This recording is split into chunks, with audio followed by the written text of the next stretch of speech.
নইলে তোমাকে আমি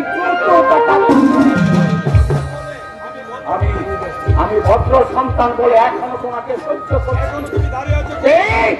এখনো তুমি দাঁড়িয়ে আছো নরপশু। আমি জানতে চাই তুমি এখান থেকে যাবে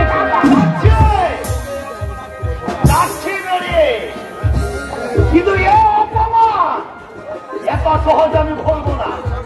কাল সকালে বাড়ি ছেড়ে অন্যত্র যাবেন, আর যাবার সময় আমার বাড়ি ভাড়াটা একটু পাই মিটিয়ে দিয়ে যাবেন।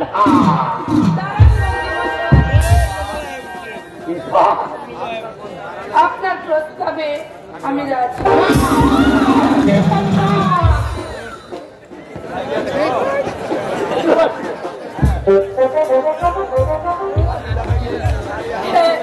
আপনি দাদাকে ছাড়িয়ে আনবার ব্যবস্থা করুন, আমি আপনাকে দিয়ে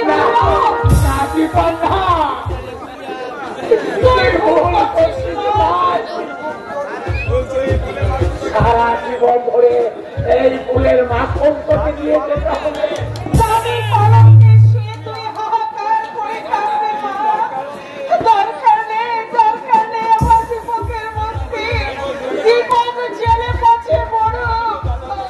আমি তো দাদার জন্য আত্মহত্যা দিচ্ছি মা।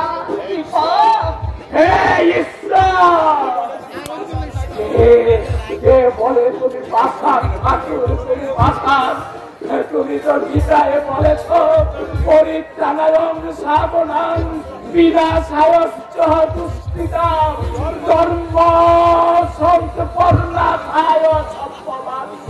যুগে যুগে কিন্তু তাহলে কোথায় কোথায় তুমি সন্ত গদাধারী শঙ্কর নারায়ণ নেমে এসো, নেমে এসো, নেমে এসো, ধ্বংস করো এই চক্রান্তকারীদের, ধ্বংস করো, ধ্বংস করো, ধ্বংস করো।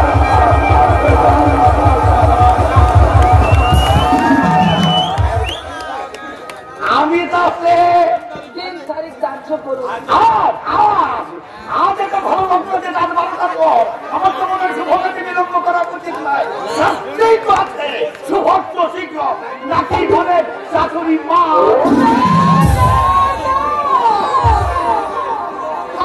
আমার আপত্তি নেই, তবে দাদা যেন কালি ছাড়া পায়। আশা করি আমার মনের ইচ্ছে তোমাকে মজা করে দিবা। কর্তব্য সম্বন্ধে আমি বরাবরই সচেতন। আপনি অযথায় চোখের জল ফেলতেন শাশুড়ি মা। আপনার মেয়েকে বিয়ে করে মানে মাথায় করে রাখতো। কোথায় হবে? বিয়ে বিয়ে বিয়ে আমার বাড়িতেই হবে। অযথায় আমি তোমাদের টাকা পয়সা খরচ করতে চাই না। যাওয়ার আগে আপনাকে একটা প্রণাম করে যাই শাশুড়ি মা।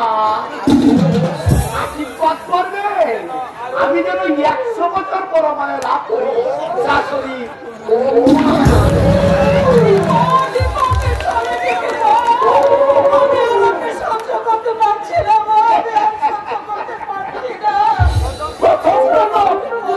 একটু অসহ্য বলেই মনে হবে শাশুড়ি মা, তারপর দেখবে সব ঠিক হয়ে গেছে। আমি আসছি দিবা, বাজার হাতে সমাবো নিজের হাতে করতে হবে।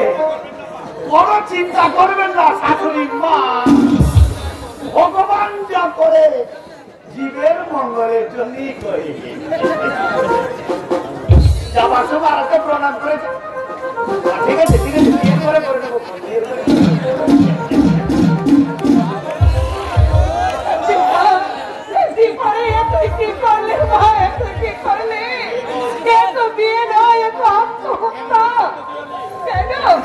কেন তুই সম্মতি বলি মা?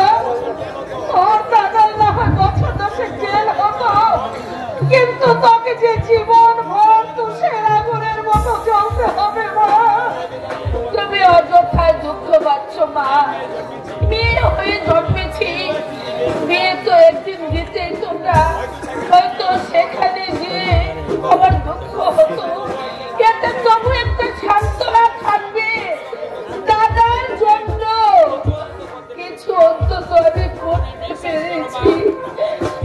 তুমি বিশ্বাস করো মা, এর জন্য আমার এতটুকু দুঃখ বা ক্ষোভ নেই। আর দুঃখই বা পাবো কেন? লোকটার অভাব টাকা আছে, ভাত কাপড়ের অভাব কোনোদিন হবে না। বিয়ের পর তুমি হয়তো গিয়ে দেখবে সারা অঙ্গে গয়না পরে আমি রাজ রানীর মতো ঘুরে বেড়াচ্ছি। ভাবতে কি আনন্দ লাগছে আমার। কাছিস মা,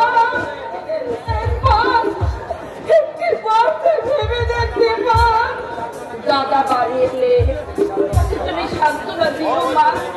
ও হয়তো রেডি গিয়ে অনর্থ বাঁধাবে। তুমি তো বুঝো মা, দাদা থাকলে তোমাদের সব আছে। মেয়ে থাকাও যা, না থাকাও তাই মা। আমি ড্রাইভার হইলাম মা, আমি ড্রাইভার হইলাম।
যাদের অর্থ আছে, সম্পদ আছে, যারা সমাজের মধ্যমণি, তারা যা খুশি করবে, গরিব তাদের প্রতিবাদ করার সুযোগ থাকবে না। এই তো সমাজ ব্যবস্থা। আইনের নাগাল পাবে না, রাষ্ট্র থাকবে উদাসীন, নেতারা বলবে সব ঠিক। তুমি এসব কথা ভাবো না? তুমি কি ভাবো রমা? আমি অগান বেকার হয়ে জন্মেছিলাম। শয়তানের ষড়যন্ত্রে আজ আমি সমাজ বিরোধী। যেমন দীপকদা জেলে বসে মরছে, একটা নিরপরাধ তরুণ সমাজ শয়তানের চক্রান্তে শুনেছি অনেকে আজকে মুক্তি পাবে। পাবে, কিন্তু কিসের বিনিময়ে পাবে জানো রমা? একমাত্র গুণের যৌবনের বিনিময়ে। I am so sorry my sister, কথাটা অশালীন বলে আমি তোমার কাছে ক্ষমা চেয়ে নিচ্ছি, কিন্তু 20 বছরের একটা তরুণীর সঙ্গে 60 বছরের এক বৃদ্ধের এই অসম বিবাহ আমি মনে প্রাণে মেনে নিতে পারছি না। জানি না দীপকটাও মেনে নেবে কিনা, কিন্তু আমি হলে কি করতাম জানো রমা? দুটোকে একসঙ্গে ফোন করে জেলে নিতাম, আদালতে গিয়ে আরো চিৎকার করে বলতাম, ধর্মোদর খুন আমি করেছি, কিন্তু কেন করেছি একবার অনুসন্ধান করে দেখো। জানি রমা আমার কথায় কেউ প্রণবাদ করবে না, কিন্তু রমা এই সমাজ থেকে আমি যতই দেখছি ততই আমার স্নায়ুতন্ত্রগুলো উত্তেজিত হচ্ছে। ইচ্ছে হচ্ছে এই খন্ডার সমাজ সবটাকে ভেঙে চুরে পুড়িয়ে দিই।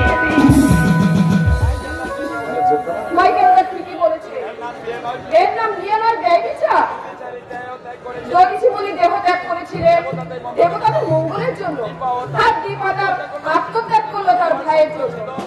দীপার স্বপ্ন ছিল সুন্দর সুস্থ স্বাস্থ্যবান একটা স্বামী, সুন্দর সাজানো গোছানো একটা সংসার। কি হয়েছে দাদা? তোমার মুখ এমন শুকনো লাগছে কেন? তোমার শরীর কি ভালো নেই দাদা? না রে, শরীর ভালোই আছে, তবে যাই হোক একটা চাকরি করছিলাম, সেটাও চলে গেল। কেন? দীপকের কেসের জন্য তদবির করছিলাম। মালিক না সঞ্জয় বাবু নাকি মালিককে বলে দিয়েছে আমাকে চাকরিতে রাখলে এখানে বেকুরি রাখাই দায় হবে। তাই মালিক সঞ্জয় বাবুর সাথে বিবাদ করে বললে আমাকে কাজ দেওয়া সম্ভব নয়। সঞ্জয় দেশের রাজা হয়ে গেছে, তার উপর সবাইকে চলতে হবে। দেশে কি কোনো আইন কানুন নেই? দেশে কি কোনো মানুষ নেই? আইনের কথা বলছিস? আইন আছে, কিন্তু সে আইন গরিবদের জন্য। এই সমাজে ধরে 7 মাস ওরা আইনের মুখে ঝুঁকু মেরে লক্ষ লক্ষ টাকা রোজগার করছে বেআইনি পথে। আইনের রক্ষকরা তা দেখে চোখ বুঝে থাকবে। আর আমরা যদি অন্যায় করি পুলিশ চুরি নিবে ধরবে। এই তো আমাদের সমাজ। মানুষ চুরি করে খিদের জ্বালা, পকেট কাটে পেটলাম রাক্ষসটাকে বোঝাবার জন্য, চিন্তাই করে দারিদ্রতা মোচন করার জন্য। কিন্তু ধনীরা যে লক্ষ লক্ষ টাকা মুখপালু নিচ্ছে, সাধারণ মানুষের প্রাণ নয়। তাদের বেলায় তো আইনের লঙ্ঘা হাতটাই দিয়ে আসে না। তুই দেখে নিস রমা, দেশের এই যুব শক্তি বৈষম্য বেশি দিন চলতে দেবে না। বর্তমান সমাজটা একটা বারুদের সময়ের উপর দাঁড়িয়ে আছে। যুব সমাজ প্রবর্ত হবে, এই পথে চলে যাবে। আমার চাকরিটা চলে গেল, কাল থেকে হয়তো বা নিরন্তর প্রবাস। খুদার ছাড়া আমি যদি পকেট ম্যান হই, চিন্তাই করি তাই জন্য কি আমি চাই না দাদা না, ওসব কাজ তুমি করো না দাদা। আমি মাসিমার কাছে বিধি বাজার শিখেছি, দুটোকে কোনো রকম চালিয়ে দেবো। না পারি মানুষের বাড়ি ঝিয়ের কাজ করে তবুও তুমি ও পথে যেও না দাদা, তুমি যেও না।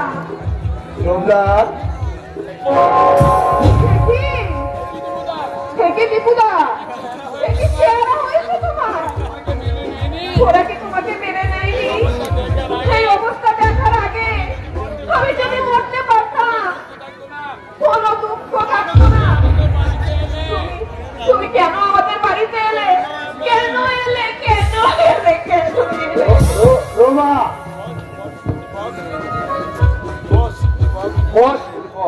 তারপর কেমন আছিস বল? নরক দর্শন করে এলাম রে সোমনাথ। নরক যেখানে মানেই তো নরক। আমি হরফ করে বলতে পারি সোমনাথ, কোন সৎ মানুষকে যদি 6 মাস জেলখানা আটকে রাখা হয় তাহলে সে একজন পাক্কা সমাজ বিরোধী বেড়ে আসবে। কিন্তু আমার মনে হয় জেলখানা প্রথমে তৈরি হয়েছিল মানুষকে সংশোধন করার জন্য। চোর ডাকাত পকেটমার তৈরি করার কারখানা নিশ্চয়ই নয়, কিন্তু বস্তুর পক্ষে তাই হচ্ছে। ওখান থেকে বের হওয়ার পর মানুষ আর মানুষ থাকে না, জানোয়ার বনে যায়। যাই হোক, তুই বেকসুর মুক্তি পেয়েছিস, সেটাই তোর ভাগ্য। নইলে তুই যে ষড়যন্ত্রের শিকার হয়েছিলি, যেন তোর অবদান। আমি জানতাম তারা আমি পাগল, কারণ আমি তো কোনো অন্যায় করিনি। সত্যের সূর্যকে মিথ্যার কুয়াশা দিয়ে রেখে রাখা যায় না, একদিন তো প্রকাশ পাবে। বাড়িতে গিয়েছিলে? না, আজকে রাতটা তোদের এখানে থেকে ভোরে বাড়ি চলে যাবো। তা মা বাবা দীপা ওরা সবাই কেমন আছে জানি? ওরা ভালোই আছে। মা বোধহয় খুবই ভেঙে পড়েছে, বাবা হয়তো বিশ্বাস করেছে। সত্যি আমি চিন্তাই করেছি দীপা কিন্তু বিশ্বাস করবে না। কিন্তু সঞ্জয় সেনকে আমি এত সহজে ছেড়ে দেবো না। এই অপমানের প্রতিশোধ আমি নেবই। চা খেয়ে হাত মুখ ধুয়ে এসো। 1 মাসের চেহারা যা ছিঁড়ি করেছো, কাটানোই যাচ্ছে না। আসলে শরীরের উপর তুমি কোনো যত্নই নাওনি। কি করবো বলো, জেল হাজতে তো তোমার মতো প্রিয়জন কেউ ছিল না। আমাকে যত্ন করে খেতে দেবে। আসলে মানুষের চিন্তাতেই শরীরটা নষ্ট হয়ে গেছে, 2-4 দিন বাড়িতে থাকলেই ঠিক হয়ে যাবে। তুই মুখ হাত ধুয়ে বিশ্রাম করবি পর, আর তুই উনুনটা ধরিয়েছি। আমি আসছি, তুই উনুনটা ধরিয়ে দে, আমি আসছি। কোথায় যাবি এত রাতে? অনেকদিন পর বাড়িতে এলি, তোর সামনে তো শুধু ডাল ভাত ধরে দেওয়া যায় না, তাই তুই বিশ্বাস কর আমি যাবো আর আসবো। রাধা রমা, জেল হাজতে বসে প্রতিদিন আমি তোমার কথা ভাবতাম। মাঝে মাঝে মনে হতো আজ তুমি আমার সঙ্গে দেখা করতে যাবে, কিন্তু নিষ্ফল প্রতীক্ষা। একটা দিনের জন্য তুমি আমার সঙ্গে দেখা করতে গেলে না। তুমি তুমি কি আমাকে ঘৃণা করো রমা? তুমি আমাকে ভুল বুঝো না। তুমি তো জানো ইচ্ছা থাকলেও মেয়েকে সবকিছু করতে পারে না। তুমি যে আমার কি কতখানি রমা, এই 1 মাস আমি পেট করে ভাত খাইনি, রাত্রে ঘুমাইনি, শুধু অঝরে কেঁদেছি আর ভগবানের কাছে প্রার্থনা করেছি, ওকে তুমি সসম্মানে মুক্তি করে দাও ভগবান, সসম্মানে মুক্তি করে দাও। রমা, লক্ষ্মী দিচ্ছি, কেঁদো না। এবার আমরা নতুন করে জীবন শুরু করব। আমি মনে মনে ঠিক করে ফেলেছি, চন্দনের সঙ্গে দীপার বিয়েটা হয়ে গেলে তোমাকে আমি বিয়ে করে বাড়িতে নিয়ে যাব। তোমাকে দূরে সরিয়ে রেখে আমিও কষ্ট পাচ্ছি। সরকারি চাকরি আমার ভাগ্যে নেই। কোনো কলকারখানায় যদি কুলির কাজও পাই আমি তাই করবো। শিক্ষার অহংকার করে কি লাভ রোমা? মা বলে কোনো কাজই ছোট নয়। আর যদি কিছু না ছুটে রিক্সা চালাবো, লুকে যা বাবা যাবো, এটার জন্য আমি যে কোনো কাজ করতে প্রস্তুত। শুভ্রা, বাড়িতে আছো? শুভ্রা,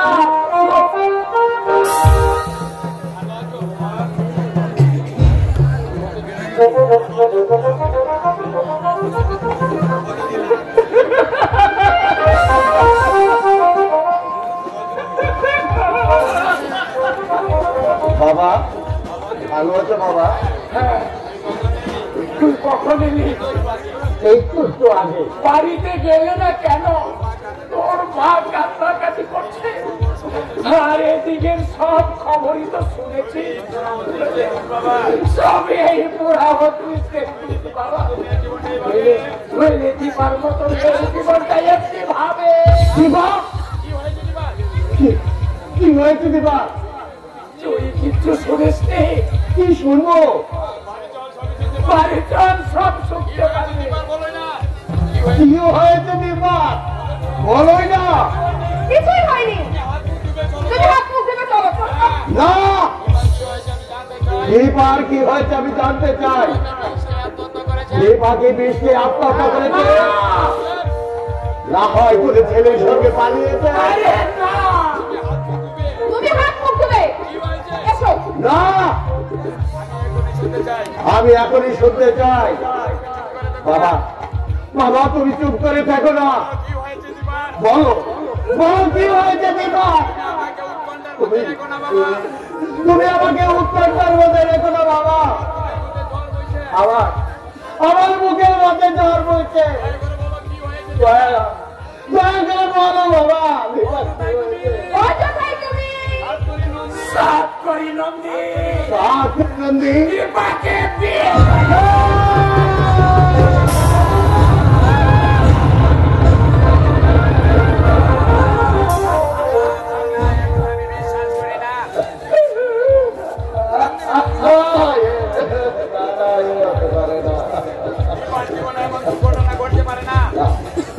না না বাবা না, এই কথা আমি বিশ্বাস করি না। দীপার জীবনে এমন দুর্ঘটনা ঘটতে পারে না। কি কখনো সম্ভব? একটা 60 বছরের বিদ্যার সঙ্গে দীপার বিয়ে অসম্ভব, অসম্ভব। কোনো উপায় ছিল না বাবা, তোকে জেল থেকে বাঁচানোর জন্য এ কাজ করতে হয়েছে। কেন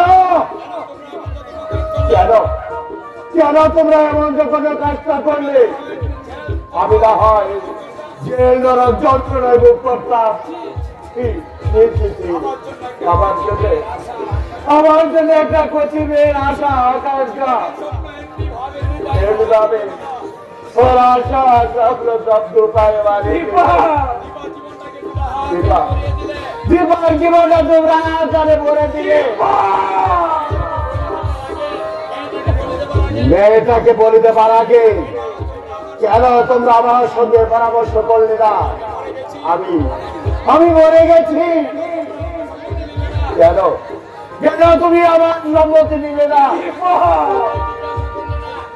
কেন কেন একটা বার জিজ্ঞাসা করলে না? তুমি তুমি কি আমার বাবা দাও? তুমি একটা আজ থেকে আর তোমাদের আমি সম্মান করবো না। করবো কিনা করবো তোমাদের তোমাদের সর্দার আমার করছে তোমাদের সর্দার করবেন। আমি তোমাদের ক্ষমা করতে পারছি না। তুমি শান্ত হও দীপুদা, তুমি শান্ত হও।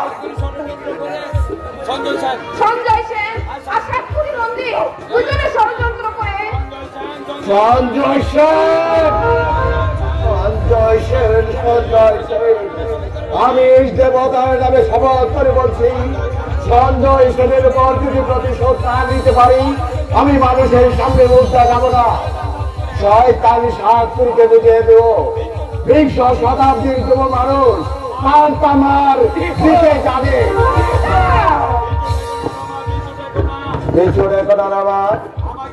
আমাকে বাধা দেবার চেষ্টা করো না।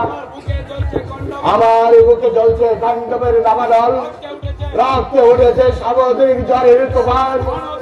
মানব থেকে আমি অবতারক, নরকের পথ ধরে চলবো আমি মনুষ্যত্বের গলাটিকে হত্যা করবো।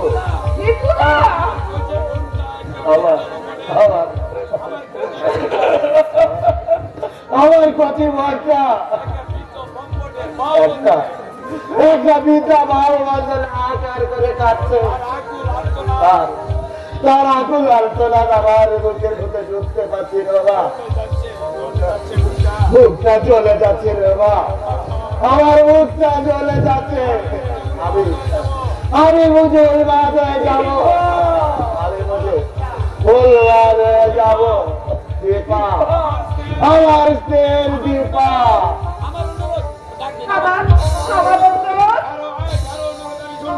কারো অনুরোধ আমি শুনবো না, কারো আদেশ আমি মানবো না।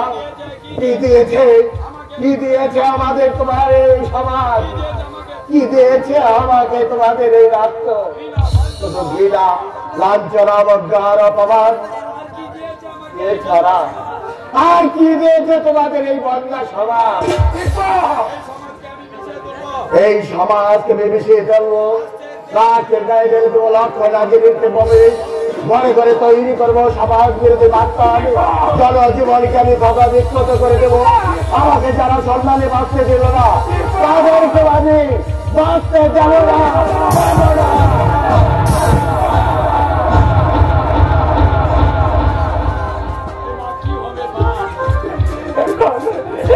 কি হবে মা? ও এখনই গিয়ে সঞ্জয় সেনের উপর হামলা করবে, সাতপুরীকে মারধর করবে, আবার ওরা ওকে ফেলে পাঠাবে। আমি কি করবো আপনি বাড়ি যাবেন দাদা, এলে বুঝিয়ে সুঝিয়ে আমি বাড়িতে পাঠিয়ে দিতে বলবো। তোর কথাও নিশ্চয় শুনবে।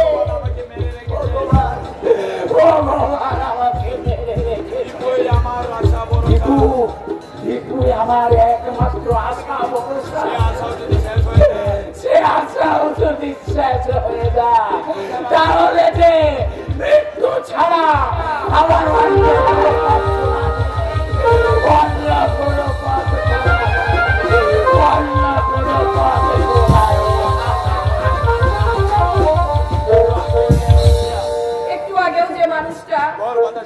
ঘর বাঁধার স্বপ্ন দেখছিল। 5 মিনিটের মধ্যেই স্বপ্ন তার ভেঙে চুরমার হয়ে গেল। শান্ত মানুষটা হঠাৎ অশান্ত হয়ে গেল। ওর মনে তুমি শান্তি দাও ঠাকুর, ওর মনে তুমি শান্তি দাও।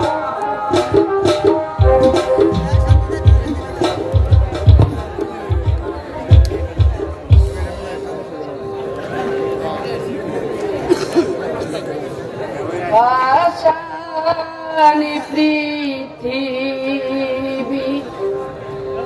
শুনো তুমি,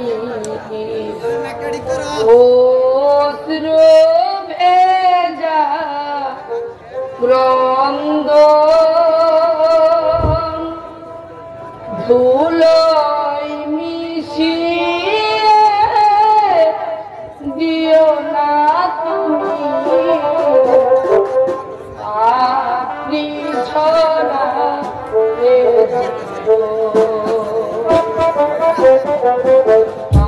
আপনি ছড়া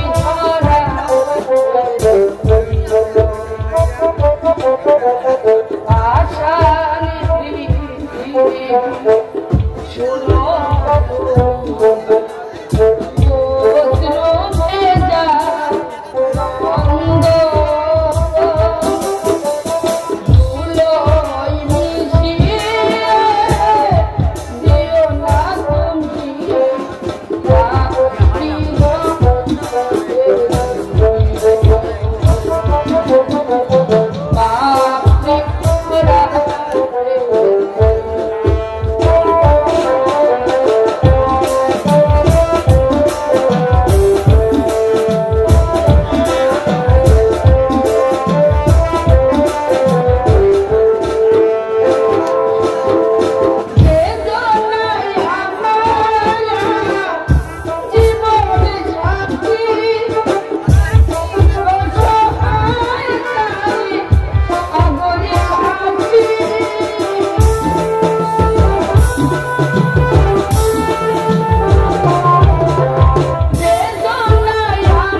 শালা কেন গাইছ এই বিরহের গান?